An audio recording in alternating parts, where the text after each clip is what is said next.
Bapak dan Ibu yang saya hormati, memasuki usia senja, banyak orang tua mulai menyadari satu kenyataan yang tidak pernah mereka bayangkan saat masih muda. Kesepian bisa datang meski kita memiliki anak. Dulu, kita membesarkan mereka dengan harapan suatu hari akan ditemani, dijenguk dan dirawat dengan penuh cinta. Namun kenyataannya seiring waktu berjalan, rumah terasa semakin sunyi, telepon jarang berbunyi, dan hari-hari lebih sering diisi dengan diam dan kenangan lama daripada tawa anak dan cucu. Sebelum kita melangkah lebih jauh, izinkan saya menyapa Bapak dan Ibu yang sedang menyimak Suara Senja TV. Saat ini sedang mendengarkan dari mana? Apakah dari Aceh, Medan, Jakarta, Surabaya, atau mungkin dari luar negeri seperti Malaysia, Arab Saudi, atau Eropa? Silakan tuliskan di kolom komentar, karena di ruang ini kita bukan hanya menonton, tetapi saling menemani sebagai sesama orang tua yang sedang menua dan mencari makna di hari-hari yang tersisa. Banyak orang tua merasa malu mengakui bahwa mereka merasa kesepian. Mereka takut dianggap mengeluh atau tidak bersyukur. Padahal rasa sepi adalah bagian dari menjadi manusia. Ketika anak-anak sibuk dengan keluarga dan pekerjaan mereka, kita yang tinggal di rumah sering hanya ditemani televisi, kursi kosong, dan foto-foto lama. Hati pun perlahan bertanya, apakah saya masih penting dalam hidup mereka? Saya pernah mendengar kisah seorang nenek yang berkata, "Anak-anak saya baik, tapi mereka tidak ada." Kalimat ini tidak mengandung kemarahan, hanya kejujuran yang pahit. Anak-anak mencintai dengan cara mereka sendiri, tetapi jarak, waktu, dan kesibukan membuat kehadiran mereka menjadi semakin jarang. Bagi lansia bukan uang atau hadiah yang paling dirindukan, melainkan suara, pelukan, dan kebersamaan sederhana. Video ini bukan dibuat untuk menyalahkan anak. Kita semua tahu bahwa hidup di zaman sekarang penuh tekanan dan tuntutan. Video ini dibuat untuk membuka mata tentang satu kenyataan penting. Di usia tua, pertolongan sering datang bukan dari mereka yang kita harapkan, tetapi dari mereka yang berada paling dekat secara nyata dalam kehidupan sehari-hari. Tetangga, teman, dan orang-orang sekitar sering menjadi tangan Tuhan yang paling cepat menyentuh kita. Di segmen-segmen berikutnya, kita akan membahas siapa saja yang biasanya menjadi penolong sejati di usia senja. Mengapa hal itu bisa terjadi, dan bagaimana kita sebagai lansia bisa menjalani masa tua dengan lebih tenang tanpa menggantungkan seluruh harapan pada satu pintu saja. Semoga perjalanan ini membuat hati kita lebih lapang dan tidak lagi merasa sendirian. Di usia tua, banyak orang mulai menyadari bahwa hidup tidak lagi berjalan seperti yang dulu mereka bayangkan. Anak-anak yang dahulu selalu berada di rumah kini memiliki dunia sendiri. Mereka bekerja dari pagi sampai malam, mengurus pasangan dan anak-anak mereka, serta memikul tekanan ekonomi yang tidak kecil. Bagi orang tua, semua itu sering tidak terlihat, yang terasa hanya satu hal, rumah yang semakin sunyi, dan hari-hari yang semakin sepi dari kehadiran anak. Ketika sakit datang atau tubuh tiba-tiba melemah, kita sering berharap anaklah yang pertama datang. Namun kenyataannya, yang sering lebih cepat hadir justru orang-orang di sekitar. Tetangga yang mendengar pintu tidak terbuka, penjaga warung yang biasa melihat kita setiap hari, atau teman yang satu lingkungan.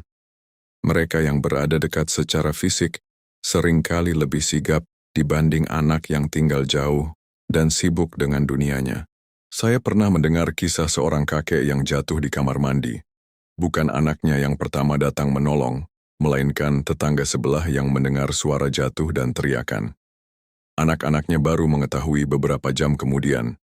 Bagi kakek itu, peristiwa kecil ini sangat mengguncang hatinya, karena ia menyadari bahwa dalam situasi darurat, yang paling dekatlah yang paling nyata. Psikologi menyebut hal ini sebagai proximity effect, yaitu kecenderungan manusia untuk lebih cepat menolong orang yang berada di dekatnya.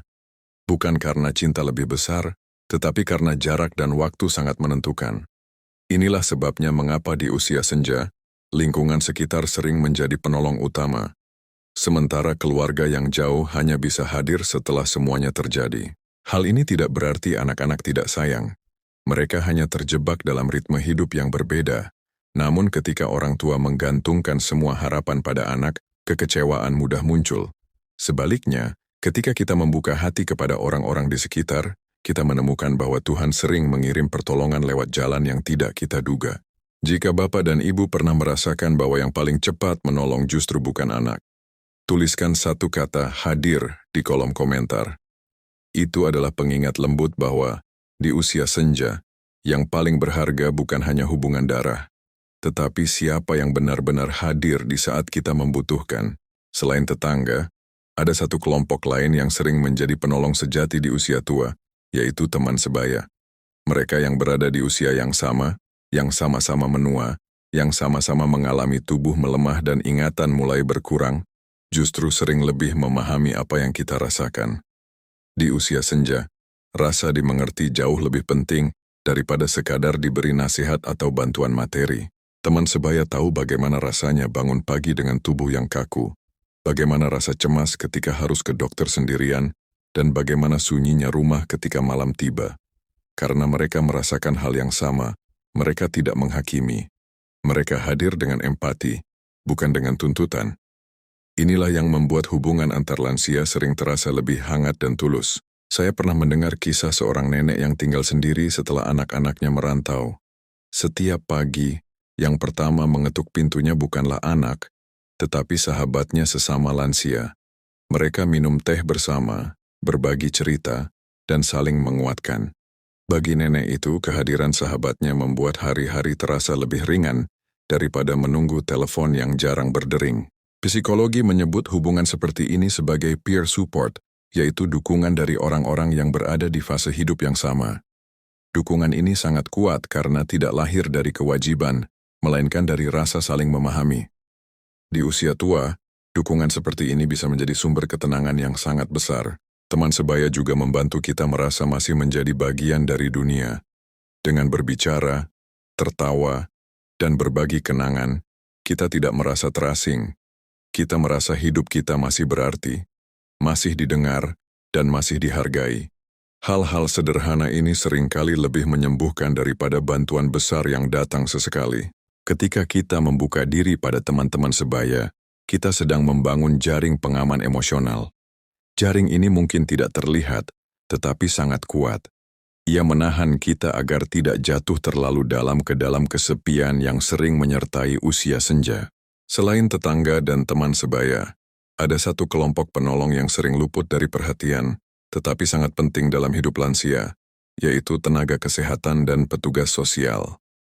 Di usia tua, tubuh tidak lagi sekuat dulu. Penyakit datang lebih mudah. Rasa nyeri lebih sering, dan rasa cemas pun ikut meningkat. Dalam kondisi seperti ini, dokter, perawat, bidan, atau petugas puskesmas sering menjadi orang yang paling konsisten hadir dalam hidup kita. Banyak orang tua merasa lebih didengar oleh tenaga kesehatan dibanding oleh keluarga sendiri. Ketika kita mengeluh sakit atau tidak enak badan, mereka mendengarkan dengan penuh perhatian, bertanya dengan sabar, dan menjelaskan dengan bahasa yang menenangkan. Meskipun hubungan ini bersifat profesional, bagi lansia yang sering merasa diabaikan, perhatian seperti ini bisa terasa sangat hangat dan berarti. Saya pernah mendengar kisah seorang kakek yang tinggal sendirian dan rutin ke puskesmas. Ia berkata, "Di sana saya merasa diperhatikan. Bukan karena obatnya saja, tetapi karena ada orang yang menyapanya dengan nama, menanyakan kabarnya, dan peduli pada keadaannya." Hal-hal kecil seperti ini seringkali lebih menguatkan hati daripada kunjungan keluarga yang jarang. Psikologi menyebut ini sebagai supportive care, yaitu perawatan yang tidak hanya menyentuh tubuh, tetapi juga perasaan. Lansia yang merasa didukung secara emosional oleh tenaga kesehatan cenderung lebih tenang, lebih patuh menjaga kesehatannya, dan lebih optimis menghadapi hari-hari yang tersisa. Di usia senja, kita tidak hanya butuh disembuhkan, tetapi juga ditemani. Tenaga kesehatan yang ramah dan peduli sering menjadi jembatan antara rasa takut dan rasa aman. Mereka membantu kita merasa bahwa kita masih layak diperhatikan, meskipun usia sudah lanjut.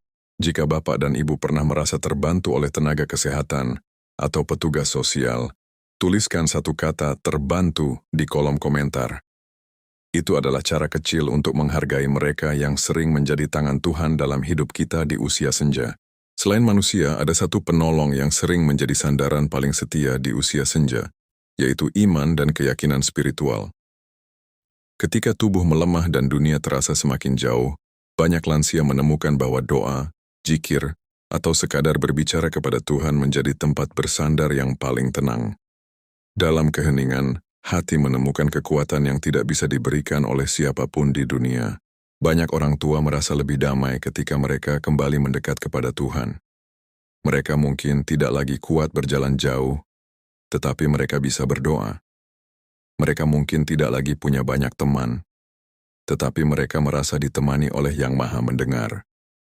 Keyakinan seperti ini sering menjadi penopang terbesar ketika kesepian dan ketakutan datang. Saya pernah mendengar seorang nenek berkata, "Kalau tidak ada siapa-siapa, saya masih punya Tuhan." Kalimat ini bukan tanda menyerah, tetapi tanda kedewasaan batin. Ia menunjukkan bahwa di usia senja, hubungan dengan Tuhan bisa menjadi sumber ketenangan yang sangat dalam. Bahkan ketika dunia terasa menjauh, psikologi juga mengakui bahwa spiritualitas memberi makna dan harapan.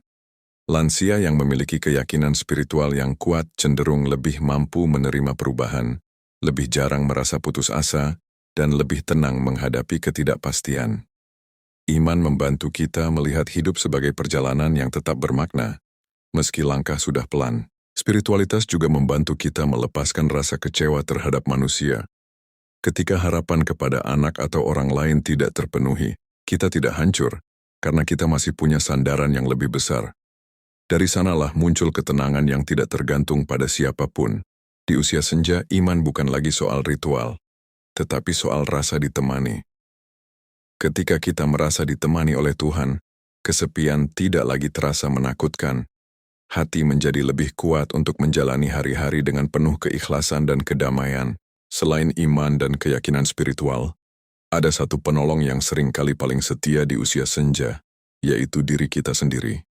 Banyak orang tua tidak menyadari bahwa kekuatan terbesar mereka bukan terletak pada siapa yang datang menolong, tetapi pada kemampuan mereka untuk tetap bertahan, bangkit dan merawat diri meski dalam kesendirian. Ketika anak jauh dan teman tidak selalu ada, kemandirian kecil menjadi penopang yang sangat besar. Di usia tua, setiap hal sederhana yang bisa kita lakukan sendiri adalah bentuk keberanian. Bangun dari tempat tidur, menyiapkan makan, membersihkan rumah, atau berjalan pelan di pagi hari bukan sekadar rutinitas, tetapi pernyataan bahwa kita masih berdaya. Setiap langkah kecil itu menjaga harga diri dan memberi rasa kontrol atas hidup yang terus berubah. Saya pernah mendengar seorang kakek berkata, "Saya mungkin sendirian, tapi saya tidak tak berdaya." Kalimat ini mengandung kekuatan besar. Ia tidak menunggu orang lain untuk merasa berarti. Ia menemukan martabat dalam kemampuannya untuk tetap mengurus dirinya sendiri, meski dengan tubuh yang tidak lagi sempurna. Psikologi menyebut sikap ini sebagai self-efficacy, yaitu keyakinan bahwa kita masih mampu menghadapi hidup. Lansia yang memiliki self-efficacy tinggi cenderung lebih bahagia dan lebih tahan terhadap kesepian. Mereka tidak mudah tenggelam dalam perasaan ditinggalkan, karena mereka tahu bahwa mereka masih bisa melakukan banyak hal untuk diri mereka sendiri. Ketika kita merawat diri dengan penuh kasih, kita sedang membangun benteng terhadap rasa putus asa. Kita mungkin tidak bisa mengendalikan siapa yang datang atau pergi, tetapi kita bisa mengendalikan bagaimana kita memperlakukan diri sendiri. Dari sanalah muncul kekuatan batin yang sering lebih penting daripada bantuan luar. Jika Bapak dan Ibu masih berusaha bangkit setiap hari meski dalam kesendirian, tuliskan satu kata kuat di kolom komentar. Itu adalah pengakuan kecil bahwa di usia senja, keberanian kita sendiri adalah salah satu penolong terbesar dalam hidup. Setelah kita melihat berbagai penolong di usia senja, mulai dari tetangga, teman sebaya, tenaga kesehatan, iman, hingga kekuatan diri sendiri, kita mulai memahami satu kebenaran penting. Tuhan tidak pernah meninggalkan kita, hanya cara pertolongannya sering tidak kita duga. Kita berharap anaklah yang selalu datang, tetapi kenyataannya, justru orang-orang di sekitar kitalah yang sering lebih cepat hadir saat kita membutuhkan bantuan. Banyak lansia merasa kecewa ketika anak tidak bisa selalu menemani. Namun ketika kekecewaan itu perlahan berubah menjadi penerimaan, hati mulai melihat lebih jernih. Kita menyadari bahwa anak juga sedang berjuang dalam hidupnya sendiri. Mereka mencintai kita, tetapi tidak selalu bisa hadir secara fisik. Dari sini kita belajar melepaskan harapan yang terlalu sempit dan membuka mata terhadap pertolongan yang lebih luas. Saya pernah mendengar kisah seorang kakek yang berkata, Awalnya saya marah karena anak jarang datang, tapi sekarang saya bersyukur karena tetangga selalu siap membantu. Kalimat ini menunjukkan pergeseran hati yang sangat penting. Ia tidak lagi fokus pada apa yang tidak ia terima, tetapi mulai menghargai apa yang Tuhan kirimkan kepadanya setiap hari. Psikologi menyebut sikap ini sebagai reframing, yaitu kemampuan melihat ulang sebuah kenyataan dari sudut pandang yang lebih menenangkan.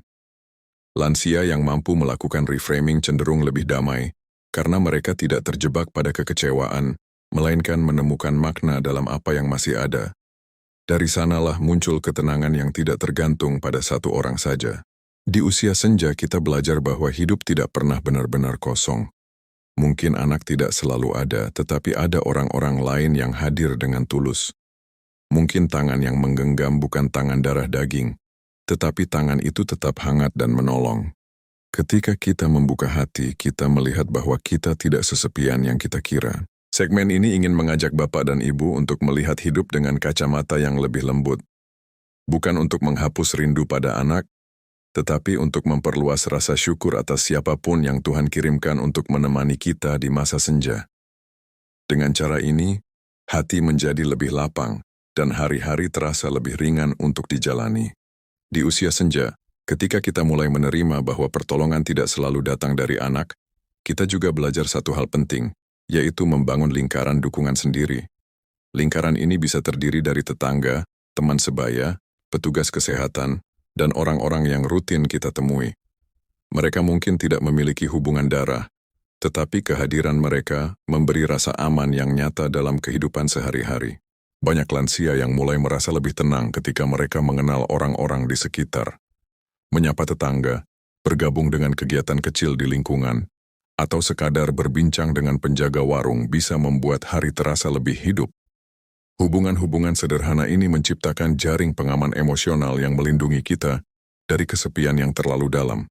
Saya pernah mendengar seorang nenek yang berkata, "Sekarang saya tidak terlalu takut sendiri, karena saya kenal orang-orang di sekitar saya." Kalimat ini menunjukkan betapa pentingnya rasa dikenal dan diakui. Ketika orang-orang di sekitar tahu siapa kita, mereka lebih peka dan lebih cepat membantu jika terjadi sesuatu. Psikologi menyebut ini sebagai social network, yaitu jaringan sosial yang memberi rasa aman dan dukungan. Lansia yang memiliki jaringan sosial yang aktif cenderung lebih bahagia dan lebih sehat secara mental. Mereka tidak merasa terisolasi, karena tahu bahwa ada orang-orang yang bisa mereka andalkan, meskipun bukan keluarga sendiri. Membangun jaringan ini tidak membutuhkan usaha besar. Senyum, sapaan, dan keterbukaan kecil sudah cukup untuk memulai. Setiap hubungan kecil adalah benih yang suatu hari bisa tumbuh menjadi pertolongan besar ketika kita membutuhkannya. Jika Bapak dan Ibu merasa penting untuk mulai membuka diri kepada orang-orang di sekitar, tuliskan satu kata "buka" di kolom komentar. Itu adalah niat kecil untuk membangun lingkaran kehangatan yang akan menemani kita di usia senja. Setelah kita membahas berbagai sumber pertolongan di usia senja, kita mulai melihat bahwa hidup tidak sesederhana yang dulu kita bayangkan. Kita berharap anak akan selalu ada, tetapi kenyataannya, dunia berjalan dengan cara yang berbeda. Namun di balik kekecewaan itu ada pelajaran besar. Tuhan tidak pernah kehabisan cara untuk menolong, hanya jalannya yang sering tidak sesuai dengan harapan kita. Banyak lansia merasa hancur ketika harapan mereka kepada anak tidak terpenuhi. Tetapi ketika hati mulai menerima kenyataan, muncul kedewasaan baru. Kita tidak lagi menunggu satu pintu saja, tetapi membuka banyak jendela. Dari situlah masuk udara segar berupa kehadiran tetangga, teman, dan orang-orang yang peduli dalam kehidupan sehari-hari. Saya pernah mendengar seorang nenek berkata, "Sekarang saya tidak lagi menunggu anak datang untuk merasa bahagia." Kalimat ini bukan berarti ia tidak mencintai anaknya, tetapi ia telah belajar menemukan kebahagiaan dari sumber lain. Ia minum teh bersama tetangga, berbincang dengan teman, dan berdoa dengan tenang. Hidupnya terasa lebih penuh meski anak jarang ada. Psikologi menyebut sikap ini sebagai emotional independence, yaitu kemampuan untuk merasa utuh tanpa harus bergantung sepenuhnya pada satu hubungan. Lansia yang memiliki emotional independence cenderung lebih damai dan lebih tahan terhadap rasa kecewa. Mereka tidak menutup hati tetapi juga tidak menggantungkan seluruh kebahagiaannya pada satu orang. Di usia senja, Kebahagiaan tidak lagi tentang siapa yang paling sering datang, tetapi tentang siapa yang membuat hati terasa lebih ringan. Ketika kita melepaskan tuntutan dan mulai menerima kenyataan, kita menemukan bahwa hidup masih punya banyak warna, meskipun tidak selalu seperti yang kita impikan. Segmen ini ingin mengajak Bapak dan Ibu untuk melihat hidup dengan kacamata yang lebih luas. Anak tetap berharga, tetapi bukan satu-satunya sumber kebahagiaan. Ketika kita membuka hati pada dunia di sekitar, kita menemukan bahwa kita tidak sendirian dalam perjalanan menuju senja. Dari awal hingga akhir kita telah berjalan bersama menyelami satu kenyataan yang tidak mudah diterima, tetapi sangat penting untuk disadari. Di usia tua, pertolongan sering datang bukan dari anak, tetapi dari orang-orang di sekitar kita. Kita telah melihat bagaimana tetangga, teman sebaya, tenaga kesehatan, iman, dan bahkan diri kita sendiri menjadi penopang utama ketika tubuh melemah dan kesepian datang. Semua ini mengajarkan bahwa hidup tidak pernah benar-benar kosong. Hanya cara Tuhan menolong yang sering berbeda dari harapan kita. Kita juga belajar bahwa kekecewaan terhadap anak tidak harus berubah menjadi kepahitan. Anak tetaplah bagian dari hati kita, tetapi mereka juga manusia yang memiliki dunia dan tanggung jawab sendiri. Ketika kita melepaskan tuntutan yang terlalu berat, hati menjadi lebih ringan. Dari situlah kita bisa mulai melihat dan menghargai siapapun yang Tuhan kirimkan untuk menemani kita di masa senja. Banyak lansia menemukan kedamaian bukan karena semua keinginan terpenuhi, tetapi karena mereka mampu menerima kenyataan dengan hati yang lapang. Mereka tidak lagi menunggu satu pintu untuk terbuka, tetapi menikmati setiap jendela kecil yang memberi cahaya. Senyum tetangga, obrolan dengan teman, perhatian petugas kesehatan, dan doa yang tenang semuanya menjadi bagian dari kebahagiaan yang nyata. Jika Bapak dan Ibu hari ini merasa masih ada orang-orang di sekitar yang peduli, meski bukan anak sendiri, semoga itu menjadi sumber syukur dan kekuatan. Kita tidak pernah benar-benar sendirian. Selama masih ada hati yang mau peduli, hidup tetap punya kehangatan, bahkan di usia senja. Silakan tuliskan di kolom komentar satu kata tentang siapa yang paling sering menemani Anda di hari-hari ini. Di ruang Suara Senja TV ini, kita saling berbagi bukan untuk mengeluh, tetapi untuk saling menguatkan dan merasa ditemani. Dan bila pembahasan ini membuat hati Anda sedikit lebih tenang dan merasa tidak sendiri, Suara Senja TV akan selalu berusaha hadir menemani. Tekan tombol subscribe bukan karena diminta, tetapi karena Anda ingin terus berada di ruang yang penuh empati, kejujuran, dan kehangatan di usia senja.